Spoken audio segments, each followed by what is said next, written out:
सभी दर्शकों को जय श्री राम।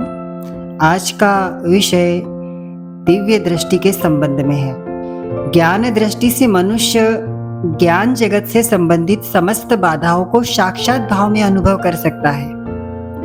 उसी तरह अज्ञान दृष्टि से अज्ञान के जगत और जगत के सभी पदार्थों को भिन्न भिन्न रूप से अनुभव कर लेता है। जिन दो आंखों से हम परिचित हैं, जिन दो आंखों से हम देखते हैं, जिन दो चक्षुओं को हम जानते हैं, वे अज्ञान के चक्षु हैं। अज्ञान की स्थिति में ये दोनों आंखें काम करती है और ज्ञान की दृष्टि बंद रहती है। जब ज्ञान दृष्टि खुल जाती है तब अज्ञान दृष्टि बंद हो जाती है। जिस तरह अज्ञान दृष्टि बाहर की ओर काम करती है, उसी प्रकार ज्ञान दृष्टि भीतर की ओर काम करती है। दोनों में क्रिया एक ही तरह है। ज्ञान और विज्ञान परिचित आंखों और अदृश्य आंखों का एक भाव है, एक समस्थिति भी है जहां दोनों नहीं होते हैं। इन दोनों से अलग तीसरी आंख है जिसे त्रिनेत्र भी कहा जाता है। त्रिनेत्र को दिव्य दृष्टि कह सकते हैं, जो ज्ञानमय दृष्टि है। अज्ञानमय दृष्टि का जिस तरह से उत्तराधिकारी मनुष्य है, उसी प्रकार से इस तीसरी आंख का भी अधिकारी मनुष्य होता है। त्रिनेत्र शक्ति का स्थान है। जब त्रिनेत्र शक्ति जागरण होती है तो हमें दृश्य जगत के माया का बोध हो जाता है। आशय यही है कि संबंधित व्यक्ति को सत्य और असत्य के बीच का अंतर पता लग जाता है। दृश्य जगत से अदृश्य जगत के बोध के लिए और इस भौतिक अज्ञानमय जगत के तत्वों से अलग हटकर सूक्ष्म जगत की सूक्ष्म गतिविधियों में रहने के लिए त्रिनेत्र का विशेष महत्व है। दिव्य भाव में आत्ममय होने और भगवत अनुग्रह पाकर भगवतमय होने के लिए आंतरिक ज्ञान में शक्ति आवश्यक है, जो त्रिनेत्र पर ध्यान केंद्रित होने पर ही संभव है।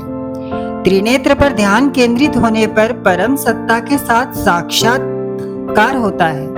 इस पूर्णता को प्राप्त कर लेने पर तीसरी आंख खोल लेने के बाद ज्ञान शक्ति और अज्ञान शक्ति दोनों ही उस मनुष्य के अधिकार में होती है। स्पष्ट है, आंतरिक त्रिनेत्र के खुलने के बाद संबंधित व्यक्ति संसार और परम चेतना तत्व की तरह अच्छी तरह से अनुभव कर लेना लगता है। आध्यात्मिक परंपराओं और योग विज्ञान के अनुसार दिव्य दृष्टि को आत्म साक्षात्कार और आंतरिक बोध से जोड़कर देखा जाता है। इसे अक्सर तीसरी आंख या आज्ञा चक्र के जागृत होने से संबंधित माना जाता है।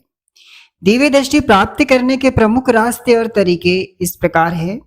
सबसे पहले है साधना और ध्यान। दिव्य दृष्टि प्राप्त करने का सबसे महत्वपूर्ण आधार नियमित और समर्पित साधना है। ध्यान यह सबसे सरल और सहज रास्ता माना जाता है। आज्ञा चक्र पर ध्यान केंद्रित करने पर हमको दोनों भव्य के बीच, जिसे तीसरी आंख का स्थान माना जाता है, उस बिंदु पर ध्यान केंद्रित करना होगा।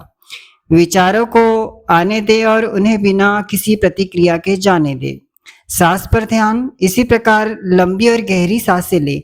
सांस को नाभि मणिपुर चक्र तक खींचे, कुछ देर रोके और फिर धीरे धीरे छोड़े। इसे नियमित रूप से करने से मन शांत हो जाता है और ऊर्जा केंद्रित होती है। राजयोग पद्धति में हम निम्न प्रकार से ध्यान कर सकते हैं। इस पद्धति को सरल माना जाता है, जिससे कठोर तपस्या या एकांत की आवश्यकता नहीं होती। इसमें आत्मज्ञान प्राप्त करके और पवित्रता बनाए रखते हुए ध्यान किया जाता है। धैर्य और समर्पण भी सबसे महत्वपूर्ण है। यह एक लंबी प्रक्रिया है जिसके लिए धैर्य और निरंतर समर्पण की आवश्यकता होती है। कुछ लोग कठोर नियमों और विशिष्ट अभ्यासों के माध्यम से इसे प्राप्त करने का मार्ग चुनते हैं। इसमें वर्षों तक निराहार, बिना भोजन या कठोर नियमों का पालन करते हुए एकांत में रहना और निरंतर साधना करना शामिल हो सकता है।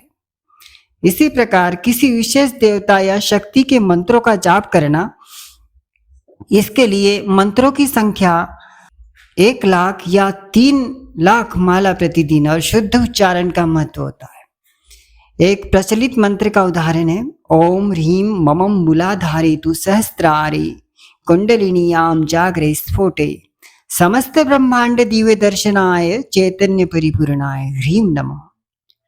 इस तरह के विशिष्ट मंत्रों का जाप किसी योग्य गुरु के मार्गदर्शन में ही करना चाहिए। नियमित रूप से योग और विशेष प्राणायाम करने से शरीर और मन में संतुलन आता है, जो ऊर्जा को केंद्रित करने में मदद करता है। आध्यात्मिक गुरुओं, संतों और ज्ञानियों के साथ समय बिताने या उनके प्रवचन सुनने से सही आध्यात्मिक ज्ञान प्राप्त होता है और आंतरिक शक्ति जागृत हो जाती है। अपने भीतर की आवाज को सुनने और अपने अंतर ज्ञान का पालन करने का प्रयास करना चाहिए। जब ये अभ्यास सही दिशा में आगे बढ़ते हैं तो कुछ संकेत मिलने लगते हैं। क्रोध कम होना और अत्यधिक शांति का अनुभव होना, भौतिक चीजों के प्रति इच्छा कम होना, अपने आसपास की ऊर्जाओं को महसूस कर पाना, आपके विचार अध्यात्म से जुड़ने लगते हैं और आप दूसरों के कल्याण के बारे में सोचने लगते हैं। आपको निरंतर इस बात का भान होने लगता है कि ईश्वर ही सब कुछ संचालित कर रहा है। दिव्य दृष्टि का अर्थ केवल भविष्य देखना नहीं है, बल्कि स्वयं को जानना और आत्मज्ञान प्राप्त करना है। यदि आप इस मार्ग पर चलना चाहते हैं तो किसी अनुभवी गुरु या आध्यात्मिक मार्गदर्शक से दीक्षा लेना और उसके मार्गदर्शन में ही अभ्यास शुरू करना सबसे सुरक्षित और प्रभावी माना जाता है। इस चैनल पर जो भी नए दर्शक हैं वो चैनल को जरूर सब्सक्राइब करें और लाइक तथा कमेंट अवश्य करें। धन्यवाद। जय श्री राम।